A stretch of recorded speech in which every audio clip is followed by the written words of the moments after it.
Welcome to the Yoga PodShop, part podcast, part workshop, but all things yoga.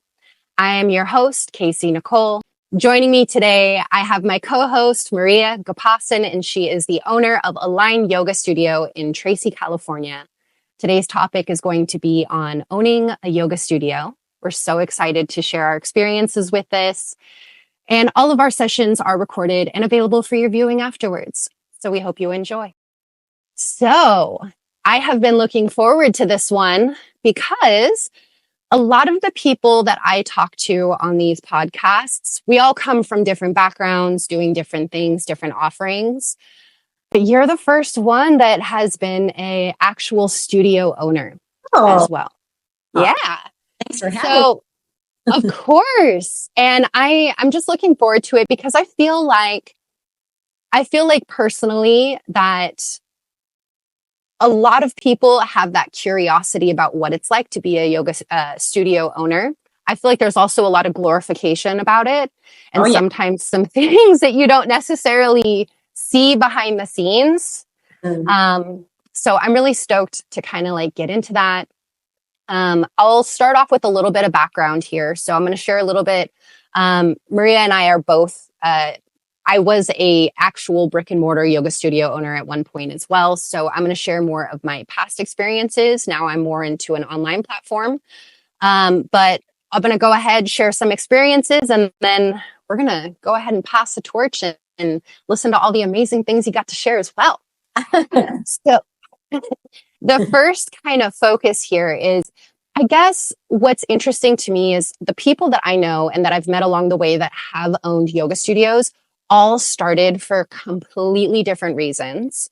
And, you know, it's really interesting to know kind of what has navigated us to being able to open up a space and to feel like that's something that we want to do. Because I can speak on my end and say that I actually never wanted to open up a yoga studio. It was, you're right there too. That's interesting. I didn't know that about you, but yeah, same. I was totally content with just teaching at different places. I actually really, really liked bouncing around, going to different studios, meeting different little pockets of communities. And actually opening up a studio for me felt more like I have to do this. Like this is a direction that I feel like I need to go in. So I was teaching, I'm originally from Modesto, California, for those watching. And I was teaching in that area. I was teaching in all the surrounding towns, like within probably a, 30-minute drive. And so I feel like I really loved that. And then I ended up kind of condensing my schedule into one studio because after you teach at like a million different places for so long, it's just like, oh my God, like this is so much driving. I just need like one spot to call home. And so I ended up working at a studio that was very kind of more high end. It catered a little bit more towards like the packages were a lot more expensive. Overall, it was a beautiful space, but a little bit more expensive than what my clients were used to. And I feel like because of that, a lot of my people did not follow me over or necessarily didn't fit the vibe. And I actually felt like after a while that I didn't necessarily fit the vibe as well. So I felt like after being at that studio for a while, I kind of just felt as though my vibe didn't necessarily match the vibe of the studio. And there's nothing negative to say about it aside from, I think when you have such a strong vision or intention of what it is that you want for the community and for your people, that you realize that you don't have the container to be able to offer those things. And so I made the decision to open up my own studio. And it's just so wild because I think my strong why that kind of kept me going through all of it. Because let me tell you, when I was signing the papers to that lease, like the gut wrenching feeling of wanting to just throw up and just like, oh my God, it was so much. It was all worth it because all I could think about were the people that I was going to see every single day, and knowing that I could show up and be of service to them was like, you know what? If nobody else is going to do this, then I will be that person. And I promise to lead as genuinely and as fairly as possible. And so, yeah, that was kind of like my why, my reason for wanting to open up a studio. And obviously it was a lot, it takes a lot more than just the intention behind it. But I'm curious as to, just even the nodding, I can see that we have some similarities there. So I'm curious, go ahead and introduce like maybe your background, where you come from, and kind of just how you got where you are. Okay. Yes. A lot of similarities there. Like very much so. I'll get into that. But so I started practicing yoga 1990. So it's a bit of a stretch now. So that was quite some time ago when there was no really formal yoga studios were on every corner. Was the Shivananda Center, the Iyengar, some Ashtanga places. And I started taking some classes when I was living in San Francisco, going to college. And, right away, just loved it. And so I continued to practice for the better part of about 15 years, somewhere in that range. And meanwhile, I have another business where I'm a holistic practice where, I've been seeing clients for a long time. And I would always refer them to yoga here in Tracy, which is where I live, from the Bay Area, but been working in all the yogas in Tracy.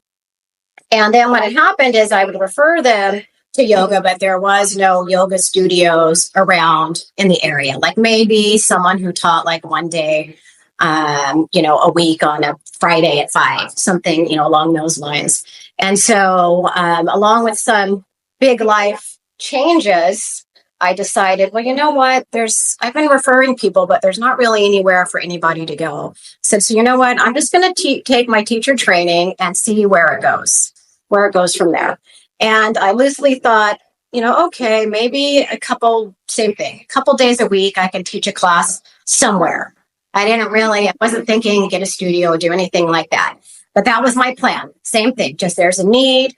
I felt a calling to do it, and I was going to get this going. And then, so I said, we'll figure out the rest. I'll just get my teacher training. And so that's what I did. And so I was classically trained in Ashtanga, was my original practice. And so then as soon as I finished my teacher training, a client told me that, there's a little studio in town opening up. Did you hear about it? And I said, I had no idea. So I went down there. I talked to the woman. She said, yes, I need teachers. Okay, please teach. There's like 2 or 3 people there. She'd been open for a few months. And so I was grateful and thankful to start teaching there. And so I just started building it up from there. So years passed. I was perfectly fine and happy with it. But then with the business of yoga, I noticed some things changing that I wasn't really for me. Similar to what you said, I wasn't really in agreement with some of the things that were going on, and just it was taking away from my passion of the practice. I felt like I wasn't even holding space for myself. It wasn't aligning with like sacred contracts to myself anymore. So I was like, I need to think about this. I need to make some changes, but still the same thing. I didn't really want to open up a studio. I want to find maybe someone else will open up something nearby and I can just go and teach. Yeah. So something I had noticed with a lot of studio owners or just different business owners over time, their passion and their need to want to help and to share what they love and all of that gets convoluted by all the business part of it, and they just get exhausted. They seem like very frustrated. They sometimes start becoming a little angry and they kind of lose the passion for it. So, and I had my other business, mind you, aside from that I was running as well. So I thought, well, how much, because I just want to practice, I'm a yoga junkie and I want to be able to practice. I want to be able to share that, but I don't want to take away from my practice, which I know ultimately if I'm not doing my own practice, it's taking away from everybody else as well. It's not that authentic.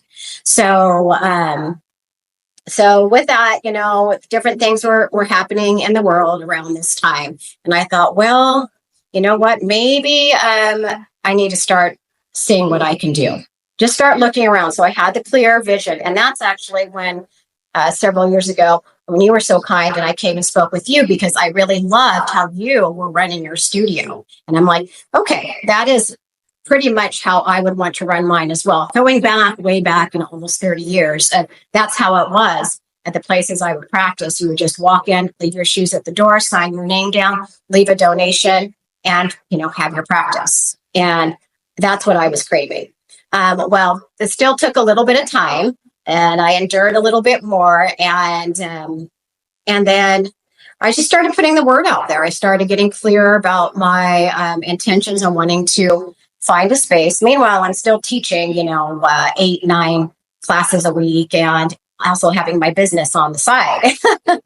And so then I just started putting the word out there, and eventually, along with some other changes at the place I was, it was like all the powers that be were like, okay, some different things were happening there.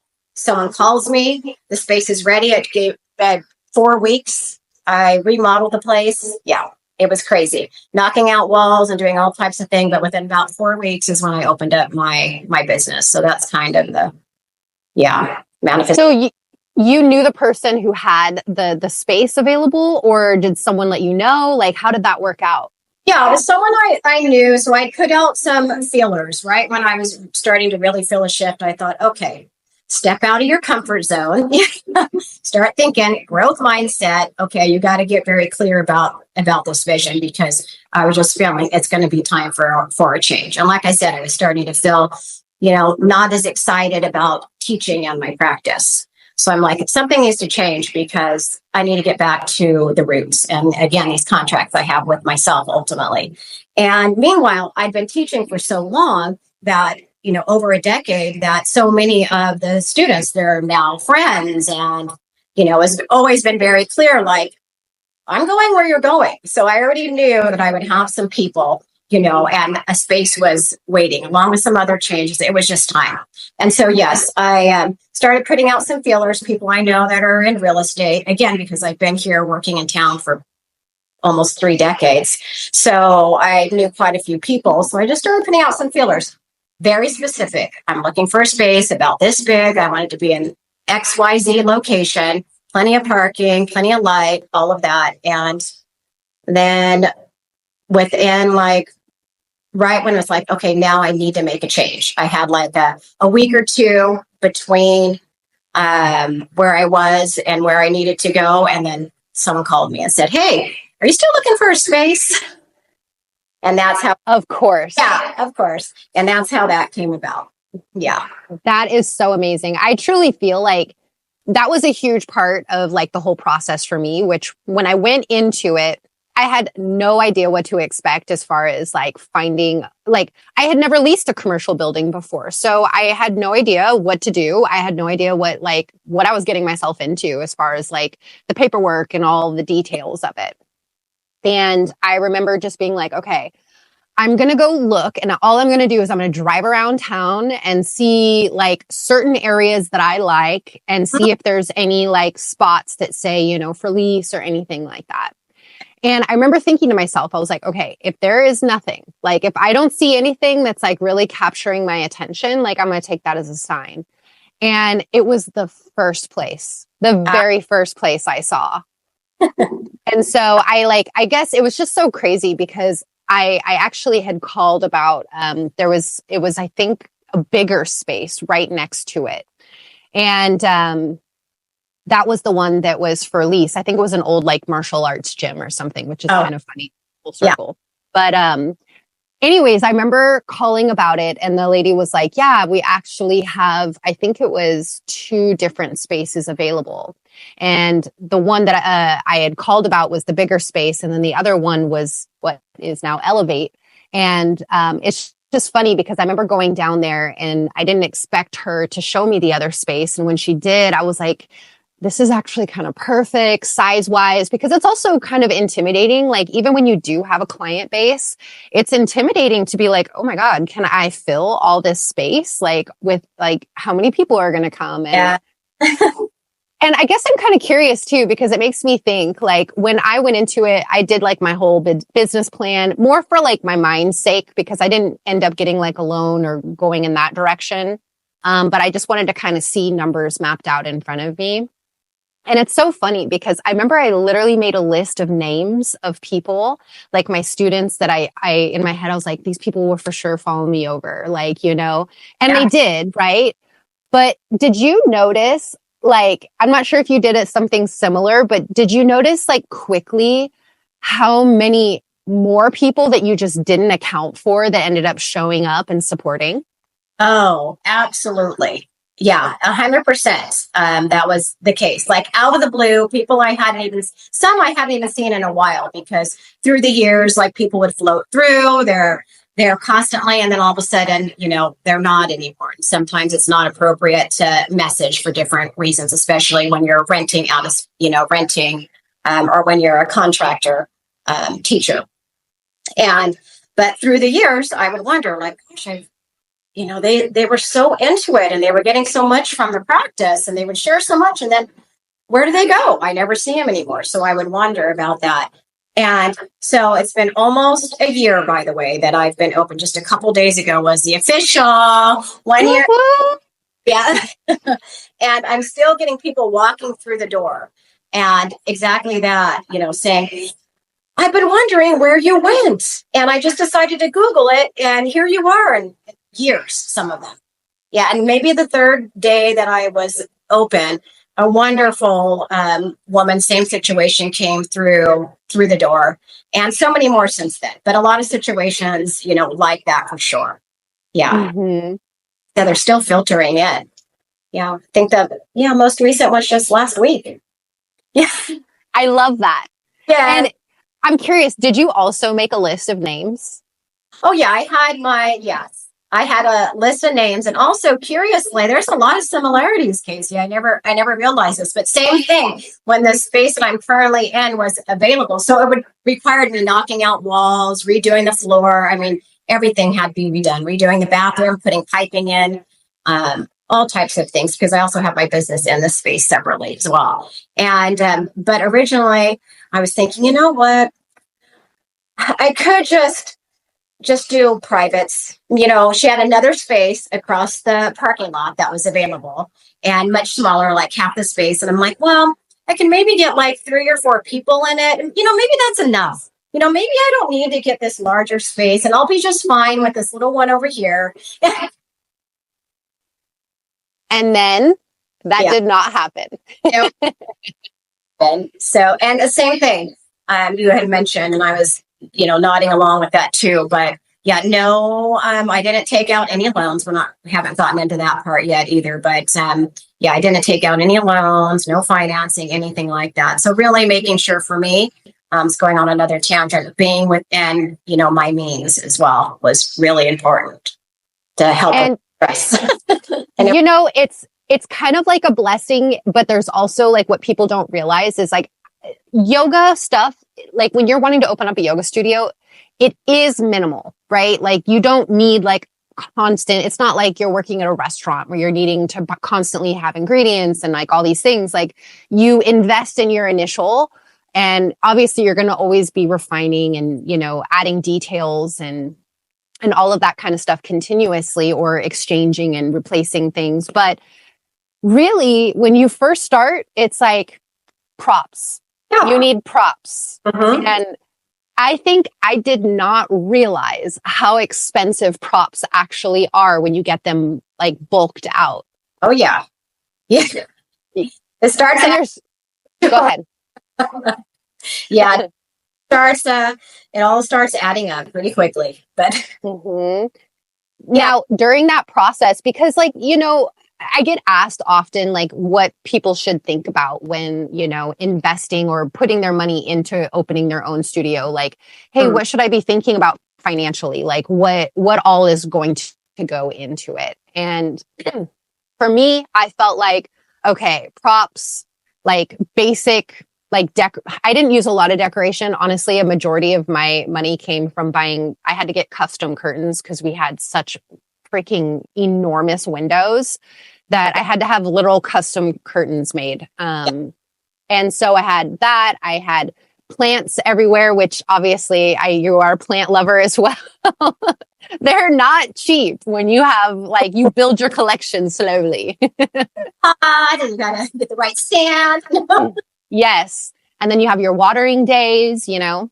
But I feel like it was very basic decoration, places for people to store their things, like, whatever. Yeah. But I was actually really pleasantly surprised that it was like, yes, it was kind of a big chunk up front, but aside from that, it was really just the rent and like the deposit and then getting insurance going, which I was actually surprised. Insurance was actually not that expensive. I was expecting way worse, but yeah. How were your thoughts like in the financial aspect? Like, how did it feel? Well, that was one of the things initially, for me. Of course, I'm big on that, as I mentioned earlier, making sure that I knew I would have obviously a certain amount of students, for sure. I wasn't worried about that. But then, that little bit of imposter syndrome still creeps in. And I thought, well, I'm going to make sure that the space I have, if no one showed up, I'd still be able to like take care of things. Right. So I made sure to be very reasonable about that. But as far as cost, let's see. Yeah, the insurance, the business license, that was reasonable. It did take here in Tracy, it did take a little bit of time to get the business license. But once I did, it was very, very reasonable. I have multiple insurances, but as far as other costs, you have your basic, just your heating and your air, what you do need to work into that. You have your Wi-Fi, the basic, the standard, nothing else really. Everything else is taken care of here, at least in my building. I don't know if you had to do any kind of remodeling, but as I mentioned, that's all part to fit into your budget as well, because this was a total remodel. So that was initially the bulk of cost for me. So what was the like original layout? Was it more kind of like office kind of setup? Yes, there were 4 different rooms in here. Yeah, offices, one little small waiting room. So I kept one of the offices for treatment, and then I have a waiting area, kitchen area, and then one big studio space is how I have it here. Oh my gosh. Do you have videos like before and afters? Yes. Yeah. Oh my gosh. I would love to see that personally. Sure. I did share it before, but I'll post it again, especially that's part of what I want to do for the 1 year, of course. Ooh, okay. Social media stuff, but I'm sure you're getting to that. Yes. Hey, it's all a thing. That is for sure. Yes. So full remodel, and you said you got it done in 4 weeks. We got it done in 4 weeks. And you know what? It was, so I had a lot of handy friends, but it was really a lot of the students that have been practicing with me for a while. Yeah. And that's all part, I have that all, little clips of that as well. But multiple people in here painting. Some people know how to do floors. A few friends were electricians. My husband, thankfully, is also, he was a new build plumber, so he could help me with that. People redoing, so everything. Yeah, probably about 17 people that were helping out intermittently throughout that 4 weeks. So That's amazing. Of course, siblings, everyone was, my mom, everyone was pitching in and helping. It was really sweet. And that you can feel that energy in here too. And that was part of it also, as I wanted very intentional with the energy bringing in to, into the space. So anyone that was coming through and to all feel a part of it as well. Like sometimes I didn't even know what to like give them to help, but it's like, if someone's offering, that's a gift to them as well. Everyone wants to contribute, and it really helps them feel like it's their space as well. And I know it is. It is, absolutely. Yeah, that was, I didn't have a lot of like community help during that time. I think I did not have as much construction to do. Like, honestly, I got really, really lucky in that sense because so the only things I really had to do when I looked at both spaces, the old martial arts gym had like blue carpeted floors and like it had like this musty smell from just like years of probably just sweat all over it. It's like, I can only imagine when they ripped up that carpet.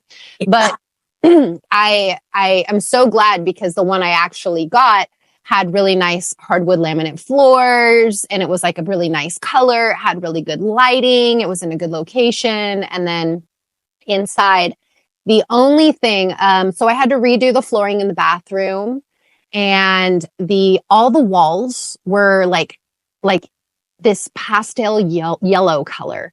And I just remember thinking to myself, like, if someone is watching this who owned that space before, I am so sorry, but that yellow was so bad that I literally, like, after I painted the walls, because I went with like an off-white, and after I painted the walls, I swear my eyes were playing tricks on me, and all I could see was that yellow undertone.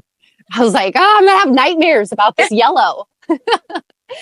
Yeah, and we had like weird things like, so I'll share, this is kind of funny, but there was like drywall over one of the side walls, and there was this little chunk missing out of the drywall, literally like a square cut off on the top, like right-hand corner of the room. And behind, like in that little cutout, was like this nice, like cinder block, like white painted cinder block.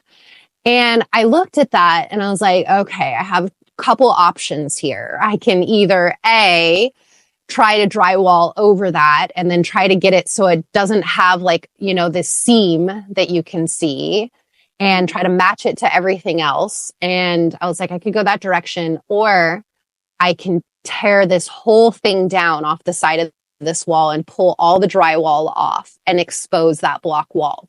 So I was with my friend who very impulsive, and I just needed it during that time.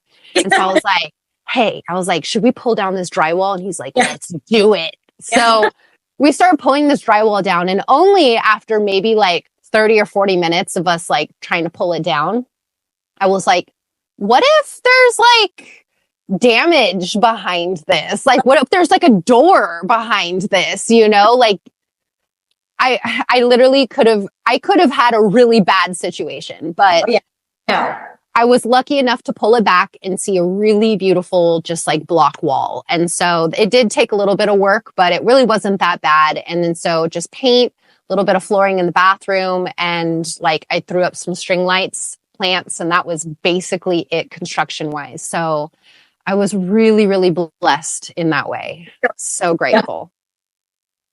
All I can remember is like my dad up on a freaking ladder trying to paint, and I'm like, Dad, no, get down. Like, let me handle these things. Yeah.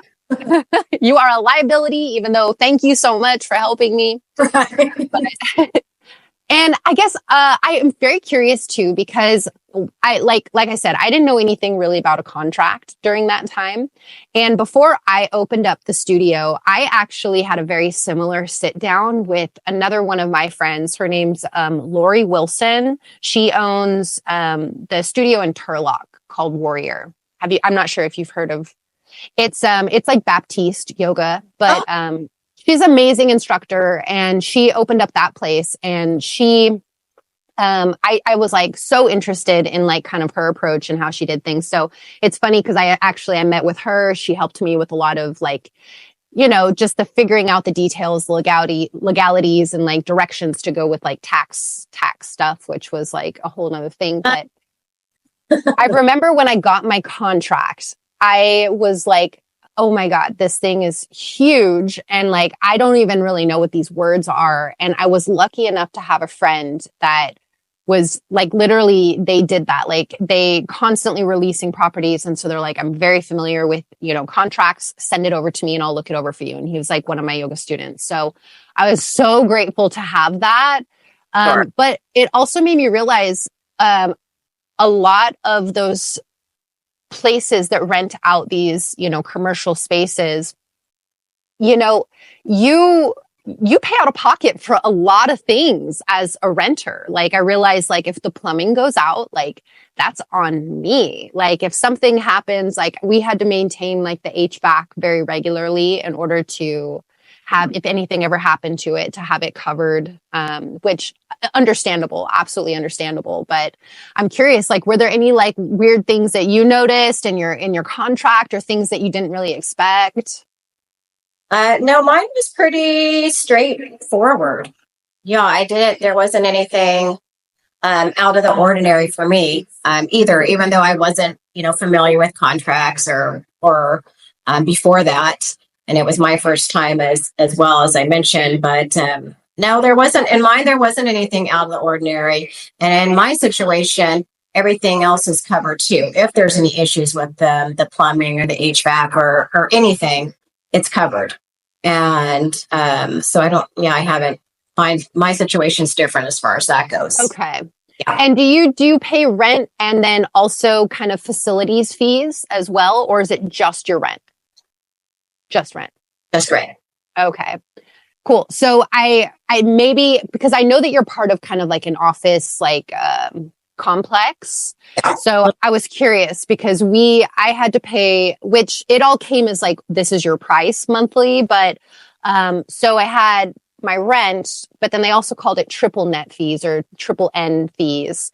And it basically it kind of reminds me of HOA. Like, it's just like, hey, we're taking care of all this stuff for all of you guys. So it comes out of your pocket, but they basically kind of like, they average out, like after a yearly cost, they average out per each, probably based on square footage, I'm assuming, but per each business that's renting from them, we all basically divide it up and pay for it annually. But the one thing I didn't realize was at the end of the year that if you went over that you actually now have to pay for the previous year. That excess amount still gets divided amongst everybody else for like 1 month. You have to pay that extra chunk. Oh, interesting. Well, you were in a larger shopping center area. And so that might be why, whereas this is just a small business park. I think there's maybe 12 units, and a lot of them are, they're like mechanic shops in different places like that. So maybe could be why as well. So it's something to look into. So that is good to mention, because that is. Yeah. And you're pretty close to a lot of things. Like, I did not realize, but like, is that the university, or what is like right down the street? Is it like there's a police station, I believe, too, maybe, Yep. or a fire station? The police department, the city hall. So I'm right behind City Hall. So it's an interesting area because it's off of what's the main street, the main downtown street, but I'm not considered downtown because the center is in between, and then I'm a little street off to the side of it. So I'm the end of a major downtown street. So it's cool. It is the city hall. That's what I was thinking of. Yes. And so, but if you walk a few minutes the other direction, then that's where all the shopping centers and everything is. So it's a great area, and plenty of parking, which is one of my main things as well, to have easy parking. And there's here, and it's really quiet. And my building, at least, this is another factor, since we're talking about building. To me, it was really important that if I shared a wall, to be very aware of what kind of noise is happening in that space, because the first place I started teaching at, it shared a wall. On one side was a gym, and on the other side was a karate place. And so at night in the evening classes, it was just bang, bam, so much. It was unbelievable, the noise factor. And so where I'm at now, I only share one wall, and there's not any noise. The other walls are just open, to a garden and a back street. So I am so glad you mentioned that too, because that's huge. It is. I think I didn't realize how important that was, because when you go to a place like if you're at a yoga studio that's in a great location, you're not going to really think about it. And then I definitely didn't think about it as much, but you're so right, because I think when I first started to kind of think about it was when the second studio I started teaching at really was upstairs. It was called the Yoga Loft. And so it had like a little loft upstairs, but you had to walk into the main building to get up the stairs. And that main building on the lower level was Aikido. And kind of similar, like for the most part, it's actually pretty mellow. Like it's not like they're usually slamming each other, but there was one night a week where it was all about the slams. And I remember the same thing. It's like, I think it was during a yin class, to be completely honest. And so it was like, you're in this like deep release, and then it's like, oh, okay. Like just like jars you so much. And it's just wild because, your neighbors absolutely matter. And the unfortunate part, unless you have a really good relationship with your landlord, the unfortunate part is you don't always have a say in who goes next to you. And so, I've had some interesting, places I've worked that have, sounds from the next door, or even smells, like being close to like nail salons or things like that. Food. Yes. That's a dangerous one. It's like, why am I craving Indian food so much right now? Is it the yoga? I love that because at Elevate, in the beginning, so when I leased mine, the two buildings on either side of it that I shared walls with, they both moved in at the same time. Like they probably started their business like a month after I had opened up our doors. And so on one side, the bigger space that I originally was kind of looking at ended up being a comic shop, which was really funny. Super cool guy, but he was only there for like maybe 6 months tops before a really nice candle shop went in there. And I was like, perfect. I love that. That is perfect. And then to the other side of me was it was a really nice barber shop and cool owner and everything. But they love playing music. And here's the thing, I love music, but it was so difficult sharing a wall with like, the speakers on someone's wall. It's just like, it's so insane how much sound you get. Oh yeah. So if anyone's watching that is considering, take these little things into consideration. Go there different times of the day. Make sure you're aware of the street noise too, if you're going to be, all those factors, because it really does make a huge difference, especially for yoga when you want that quiet time and that mellow environment. Yeah. Oh, it's funny, like how you start to figure out like your routine and how things operate and working within your community and all of those things. And so I'm curious now to like, when it does come, going back to what we had kind of talked about earlier, when it comes to like marketing, getting yourself out there, social media, like all of that, how has that felt for you so far? And how, like, do you have any, like, envision yourself moving into any new directions moving forward? So that was, which I knew would be, be the case opening up the business. So it's really like you have about 6 different jobs when you have a yoga studio. So initially, especially the first year for myself, and I did give myself that grace, is really figuring out what systems work best, for me, getting some programs, doing some coaching, and finding what I already know some of the things that I'm strong at, and I also know what I'm not strong in. And so starting to really be intentional about finding help. So outsourcing some work is huge to me. And so I'm just getting to that point. I have some people that help me with, my website and some of the email marketing and those aspects of it. But as far as, the design, the branding and all that, I'm do all that, all my stuff, Yeah, I'm doing all of that, which, I enjoy because it's also an artistic outlet. The thing is that I really use time blocking. I have to use time blocking because otherwise, next thing you know, I'm like, look at this post, I'm doing this, and everything that's like, oh shoot, now I need to do the part I don't like, which is all my accounting, and I need to, Then I'm also the janitor right now and doing all the different aspects of the business. So as far as that, it is extremely important, and really for me right now, it's getting I'm working on getting more organized with all of that is what I'm really working on right now, and learning some better systems and, freeing up some time with that. So I'm just working at, a lot of the, the behind the scenes part is really just about some better planning. I would say that's the main thing that I'm working on, is really, really planning it out, is my big thing. Cause I'm very much, this is what I'm feeling now. This is what I'm seeing now. So the idea of pre-booking so far out, it's like, well, that might not be relevant by the time it's scheduled to post.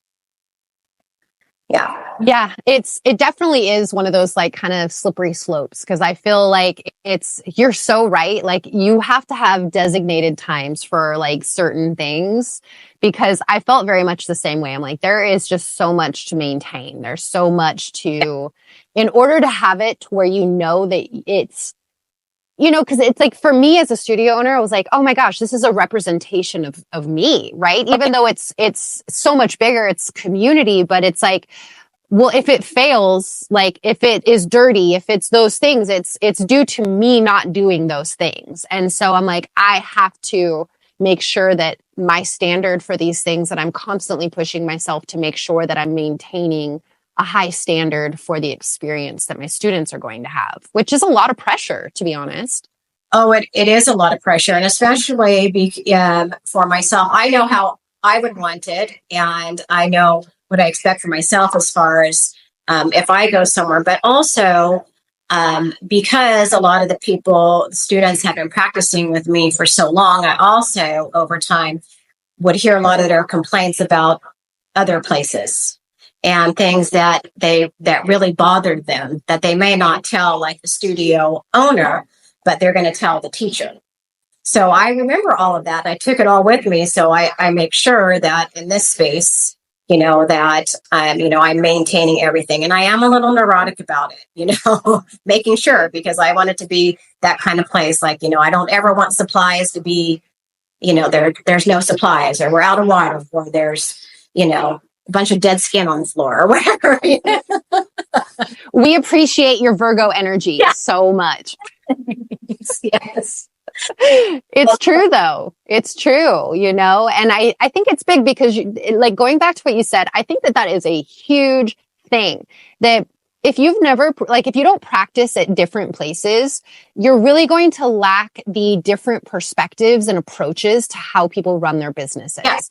And I remember a while back, someone had asked me like, how did you decide to run it like this? And I'm like, I decided I wanted to run it like this by deciding that I didn't want to run it like that. And so it was just a refining process. It's like, oh, that doesn't work at this studio, so I'm definitely not going to go in that direction. Or that didn't work because of this, this, and this. Let me go ahead and refine it, change it up, and then it'll work. Like, you're problem solving for these people, really. But because they operate doing their things a little bit differently, and that's totally fine, it's like you are honestly getting educated by each and every, even a bad studio. If a studio is run so poorly, you're going to learn so much from that, because you're going to know in your head, like, I would never do that way. And I think that that's probably one of the best lessons that we can have as, when you do move into the direction of being a studio owner, because you know what you want based on what you don't want. Right.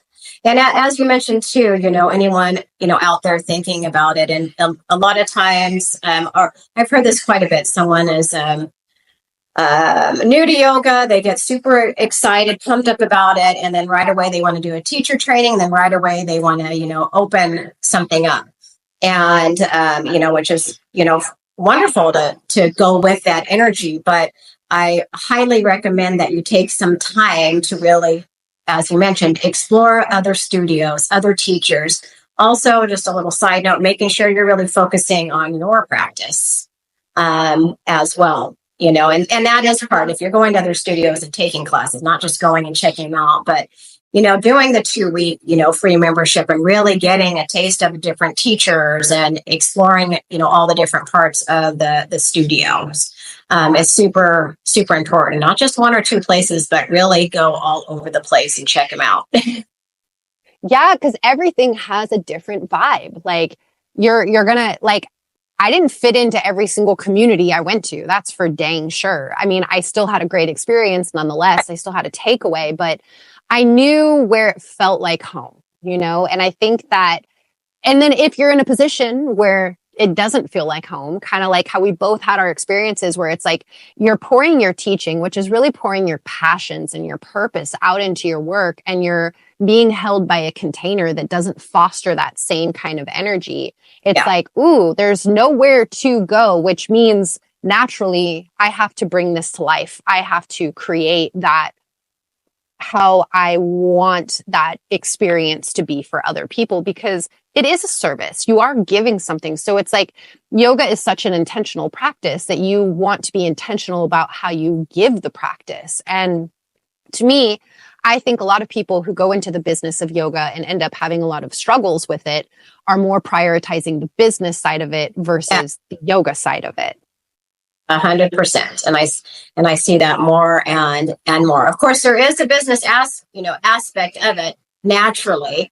There is, but you're 100% right about that. And my experience as well over the 30 years. And you can feel it. Like as a student, you can feel when you are a friend, or you can feel when you are literally just a price tag, and you can feel that level of care and consideration. And I don't know, when it feels right inside, and you also just know when you are replaceable. Like, if you went missing, would anyone ever even follow up and be like, hey, where you been? I miss you on, Tuesdays at 5. Like, I used to be in such, close contact with my students all the time in that way.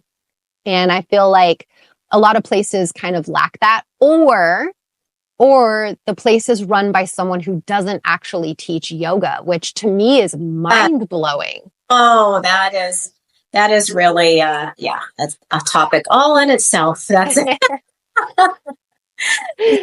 truth. Sure. So you're not embodying the practice, it's just, again, like you said, it's just a business or numbers. And it feels like, when it's constantly about contracts and not being flexible if people have life altering situations happening to get out. Absolutely. Yeah. So that kind of leads into the next thing about like working with people, right? So as a studio owner, I know it's your business, but you also have someone that you work with. Like you have another teacher there with you as well, correct? I mean, you have now a few teachers because you also have Pilates, and I believe I saw someone that was doing community classes there as well. Yeah. So how has that process been with like building your family and having that? So it's very specific because there are always people that and teachers that I've known for a long time.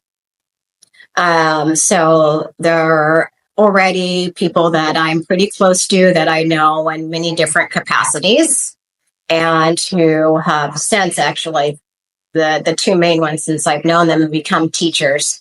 They weren't teachers before. They became teachers in my knowing them. And both of them, I've known one for almost a decade and the other one for almost 2 decades. So yeah, I've known them a while, and I've had other, people help out, but in the beginning, and you realize if it's a good fit or not, or what the person needs. Also, people that I know. So it's like, okay, let's check in. Let's be realistic. How is this working? How do you like starting off with smaller classes? Some people like bigger classes, and just checking in with that, I think is important. It's really all about communication, being clear, big on that, being authentic about it, speaking in a way that you'd like to be spoken to, all the basics. And then it's fine. If you're just clear and transparent, no BS, and that's just how I am. Totally 100% how I am anyway. And then there's no hard feelings about that. And then I also have a lot of other, teachers that can come and sub that I have, relationships with as well. And it's really been no problem at all. I haven't had any issues with that. But I also make sure that every class that's here, if need be, at least at this point, if I need to step in, I can. So it's not that kind of pressure. And then everybody really feels like, again, because it is their space as well. So we all make and discuss things, together. Everyone knows what's going on. And I think that just really, really helps. I love that. And like, as far as like fitting that into your financial budget and everything, how has that felt? I planned that well. It's been comfortable so far. I'm not feeling any pressure about that.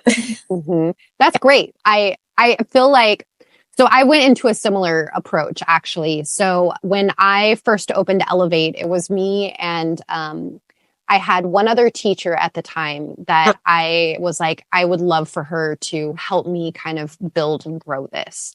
Yes. And I had like 3 or 4 friends within the community that we had been teaching together for a really long time. So kind of like a similar thing, not quite a decade, but we were pretty close. And so one of my other friends, she was like, hey, I would love to join you, but I can't do it right away. I got too many things, I was like, that's fine. Come when you're ready. But I was like, I'm going to start off really small. And I think at that time, first of all, I got really like excited about having this studio that I like built out the schedule and later looked back on it and was like, what was I thinking putting such a vast, like so many different offerings on the schedule? Like, I'm going to burn myself out. Like, I'm so going to burn myself out. And I think I was just so excited to offer things that I didn't realize, like, hey, in the beginning, it's just you and her. And any class that she teaches, you're paying out of your own pocket, technically how it's going to work this way. So, like, figure out where your finances are first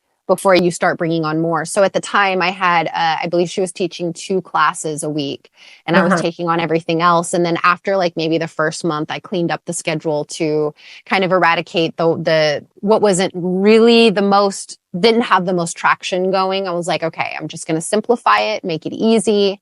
And that worked a lot better because, like you don't realize you are teaching those classes, like, and on a regular basis. And if you don't, that means someone else has to, that you're going to get coverage for it. Because one of my pet peeves is when people don't have coverage, so they just cancel the class. Like nothing bothers me more. Oh, yes. Same. Yes. So I was like, I'm not going to do that. I also want to be in the same boat where it's like, if she can't teach it, I need to make sure I'm still available to. Like I can still not only enjoy her classes, and I took her classes often, but I can also step in and sub that so I don't have to feel like I'm constantly like searching. But I remember I wanted the vibe to be, like you said, like I'm very protective over my community. Oh, yes. Whew. And I also like, when you've been doing it a while, it's like there is a difference between a green teacher and someone who's been doing it for a while. And so I love my green teachers and we need those green teachers, but I can't have a studio that's only green teachers. I need to have that experience to be able to give to people and to know that they are in safe hands and just being aware of the situation. And so I knew that my close friends had been teaching for a while. I felt very confident in their teaching. And so after I kind of built out that family, then I started doing teacher trainings and certifying new people. And then I started having more teachers come to the community and getting to know other teachers. And then I had people who were like, can I start teaching here? And started asking. And then I had to kind of stop and be like, okay, what am I doing moving forward? Bringing people on. Like first I need to check in. What are the financials like saying? Like, what can I take on right now without putting myself in a bad situation? And then also, how do I make sure that it's the right fit and the right vibe? And so I decided to kind of go in a very specific direction with this. So first, I kind of created it was like a karma program. So they were required, any new teacher was required to do a community class first, where it's like, you're going to come in. I know that you've done something similar where it's like you teach a community class. It's free. People can enjoy it. And that way, my community can get a feel for you. So you're not just some random face walking in here that they have no idea who you are. Like, come practice with us, but they'll get a chance to get your teaching. I'll be there. I'll take your class. I'll get a feel for your teaching. We'll talk a little bit about it. We'll see. Like, it's not even so much like, okay, are you going to fit the vibe here? But more so like, two, are we the vibe for you? Like, is this the right community? Yes. And I think a lot of teachers don't even consider that as much. Like, you might feel okay at first and it's an exciting thing, but after a while, if it's not the right vibe, you're going to feel that in your soul, Yeah. Yes. So, so I had, after they did a community class, I was like, okay, that's cool. And if they wanted to add a class to the schedule, I would basically say, hey, you can do karma classes, like you can teach. And I believe at the time I had like, it was like 2 months worth of karma classes. And it's like, hey, if you can donate 8 classes to us, Mm-hmm. then show your investment into this space, show Yeah. that you're committed to our community, kind of a thing. Yeah. And I had no pushback on that. And especially for the newer teachers, they were excited just to have the opportunity, And so I've kind of built it out that way. And so as my teacher trainings kind of grew, I was a little bit scared to add a whole bunch of classes to the schedule because I didn't know if the finances would balance that all out. But 2 things. So if you add too much right away, then people are going to take time to fill in all those spaces. But when I added new faces to the schedule, more people came. New people came because they all know people too, right? And so as long as they fit the vibe, I started noticing like our community was growing, but the community held that same vibration. The community held that same energy, that it was like, it felt like the same thing was just expanding into something bigger rather than just taking randoms in who are also bringing in, people that don't necessarily match the same vibe either, which is when I think there's a lot of like weird internal conflicts and things like that. Oh, So I agree. And you're a lot kinder than me in a way, as far as that goes, because I had my same thing. So I'll have someone, if they're, or so far I've done this, really, I've only done this once, but this is my plan that I'll continue to do. This is how I'm going to continue to do it because it's worked really well. Same thing. So I had my new teacher. She, for 9 months, doing the karma clips, doing the karma classes twice a month. And she was happy to because she wanted to get experience as well. So, and also with that, you want to see a consistency because you can know someone at one capacity, but you want to, know them at this as a teacher as well. So, so that was really wonderful. Are they timely? Are they following, the basic instructions? Yes, that you give them. Are they, being inclusive to everybody, all the different aspects of just teaching, but also just how the studio is, are they encouraging, them to check out other classes? Are they, letting me know like, hey, you might want to check in with so-and-so, all the different aspects. And so that's what the newest teacher I'm bringing onto the schedule in February, that's what she did for 9 months is how I did it. I have some new teachers also in the funnel that are going to start coming in and doing the community karma club class as well. And I think it's just like you said, it's a great way. Make sure it's great for them. Make sure it's great for you. And as I mentioned earlier, when I first opened and the one teacher who, I'd known him for a long time, we thought, okay, great. But we quickly realized like, okay, this might not be a good fit. Okay. No hard feelings about that at all. And he'll still come and do some community classes here and there for fun and to say hi to everybody. But yeah, that's the best way to do it. Make sure it's a good fit for everybody. and I do agree though, because sometimes you can tell a lot about a vibe right away, right? But then there's also things that what I found revealed themselves kind of over time. And it's not necessarily that. So for instance, what I'm going to talk about is like the timeliness aspect, bringing that up or needing subs last minute, those kinds of things. That I think is such a headache in the yoga world of just like maybe just a little bit of flakiness, right? And so for me, what I noticed was, usually when people finish a teacher training or they're starting in a new studio, there's like this excitement for like, oh, I'm doing something new and I'm in a new space and, I'm really like excited and there's so much energy and momentum. And then life happens. And then all of a sudden, then it's like week after week, it's like, oh, it's getting close to Monday at 5. I know I'm probably going to get a text here soon. That's like hey, not really feeling well for tonight or something. Like, it's like you get this feeling already. You already know it's coming. And it happens on such a consistent basis that it's like, hey, like, I can't continue doing this. And so there was quite a few times that I had experienced that. It wasn't that bad, to be honest. I feel like I did a pretty good job through the process of selecting people, but there were times where I did find some consistency in those types of occurrences. And that was really difficult because then it's also like, as a studio owner, you have to have compassion for life circumstances. Things do happen, you know? But then you also have to be smart on a certain way to understand when things are becoming patterns and repeatedly happening in where you can predict it's going to happen. And, you know, I think that those people they show themselves, you know, a little bit over time, and that can be due to life circumstances. There's lots of reasons, but yes, such a headache to have to deal with those things, you know? Yeah. I think at one point pre-COVID, I think we had up to like 15 different teachers at Elevate, which was absolutely wild. Yeah, we had a lot going on. Okay. And it was great. Everyone was like so excited. And then let me tell you, when COVID hit, everything changed. Everything changed.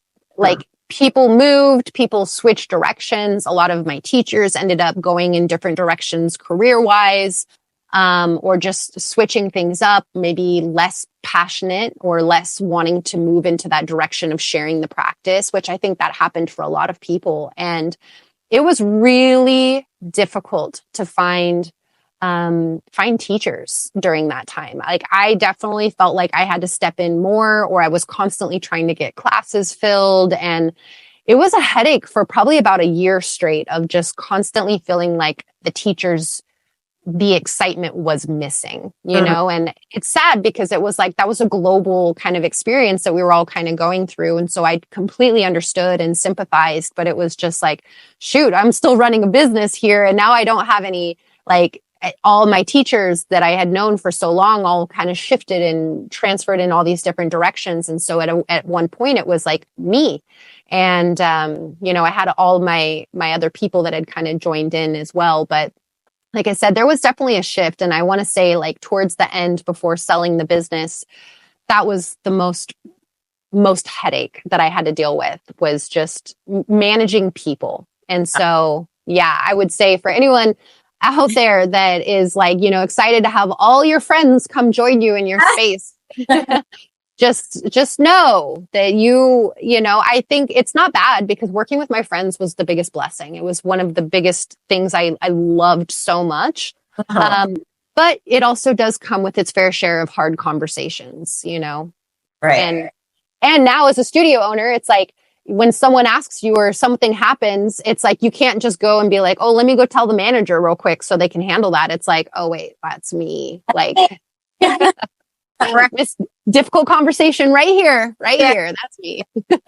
Well, and that's one of the reasons, you know, actually right now I play with this, that I like how I really enjoy how I have the studio space now. Nice and small, it feels, but then I wonder, or am I just being controlling? Is it because it's very controllable right now? Or, you know, am I have a limiting mindset? Do I need to change my, you know, I wonder about all that. But it feels very comfortable, very manageable. You know, we all jump in, we help each other out. And I'm like, it's one of those things where I don't know if I want to like rock the boat and, you know, make it grow, because just like you said too, then it's more people to manage, more things to deal with, and more moving parts. And it's all your intention, right? So it's like, if you're really looking to like grow and expand and do that, then it's like, yeah, your intention is going to be different. You're going to have to step into those things and going to have to, you know, expand outward. But I mean, I think it's also equally beautiful to have like a small nurtured community, because I feel like home when I stepped in your space, like, you know, you've cultivated that. And I do feel like it does get to be a little slippery when you want to start expanding, to make sure that you can still maintain that sense of personal connection and, you know, genuine authenticity in your teaching, and not just turn it into kind of, once again, that corporate kind of, just, it feels a lot more sterile when you start moving more into that, like, less personal connection. It feels more business side, you know? For sure. You know, for sure. So What would you say is one of your biggest lessons that you've had so far? As far as the biggest lessons, I would say it's really so when all of this happened, when everything was manifesting, as I mentioned, it was all a pretty quick transition. And at the time, I didn't really have my booking system nailed down. So I was just doing everything by hand. And that got crazy. So I would, and I think I would have, so that was part of it, but I think I would have reached out for help a lot sooner instead of thinking like, no, because it was the whole, well, I don't want to bother anyone, even though I had a lot of resources, a lot of people, that could help. I'm like, I don't want to bother anyone.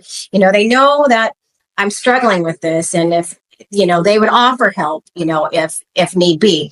But it actually, I would say that was the thing, like reach out for help a little bit sooner would have been helpful.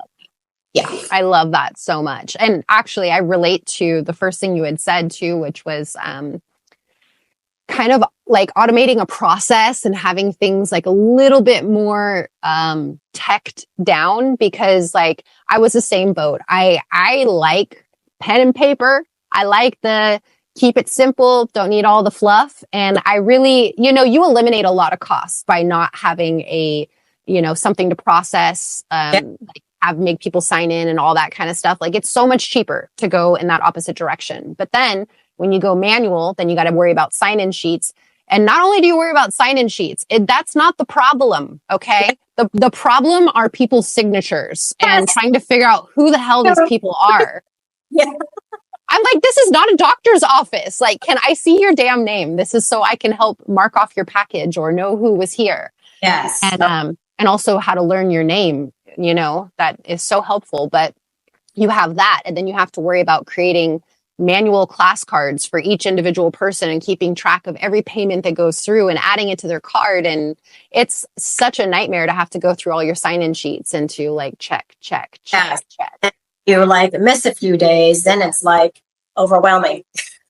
Yes. And then it's like, hey, if, someone does need to make a payment, it's like, okay, well then I got to address them in class. And I just feel like when you have an automated process, it just makes it so much easier. It keeps track of all that stuff for you. They know exactly like when they're out because the system tells them that thing, or I mean, if it doesn't and you're still logging it through there, at least I feel like more of a streamlined process. It's a lot easier. And whether they have to sign up for classes or not, it's so much easier for them just to have a profile.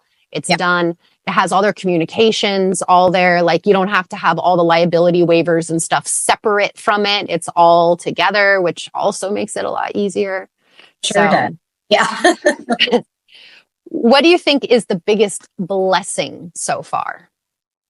The biggest blessing is having as far as it's really all about the space and the energy the space brings. It sounds a little corny, but really that is the true blessing is being very intentional with the space and intentional about the energy that you're drawing here. So it's, and a big thing is, again, like I mentioned a couple times, it's really your own practice. Because if you're very clear, I'm really into manifesting things, you're very clear about your vision, you're seeing it in your mind. And I feel like that's really, the main thing. Yeah. I love that. Yeah. I feel very similarly. Like I felt like it was the community helped build that space energy, like when someone walks in the door and they're like, feels so good in here, And when people would say that, I would literally look at the room and be like, y'all did that. Y'all did that, like it's one of those things like when I was the owner of Elevate, I didn't want people to know I was the owner. Like I was like, I almost just wanted to, I'm just another person here. Right. And like, it's like, I didn't want, like when people would like, oh, you did such a great job with, this and that. It's like, it feels so much bigger than you. It feels so communal. It feels like this is not a me, this is a we. So anything that you feel here is not because I did it. It's because you did it, because you're here filling this space. Yep. And I say that all the time too. Same thing. Like, I love it. Just the other day, same thing. I love this space. I said, it's all of us. Otherwise, I'd just be sitting here in an empty room. And what good is that? If you're not here, it's like half the energy is not here. No. Exactly. Exactly. It's such a humbling, position when you're when you're a yoga studio owner. It's so humbling because I simply felt like a vessel. I felt like I'm just here to help. Yeah. To help deliver the message, to help, get the feelings through. And so whomever shows up and stays is because like we're on that same frequency. We're sharing that same vibe and that same energy. And so, yeah, the more we can get that collective energy going, it's like it almost saturates into the walls and you can just like feel it. Like the plants love it so much.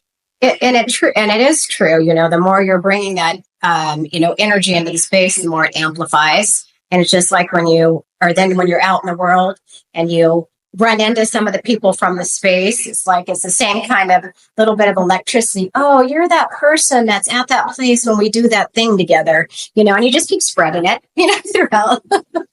For sure. It's true. It's so powerful.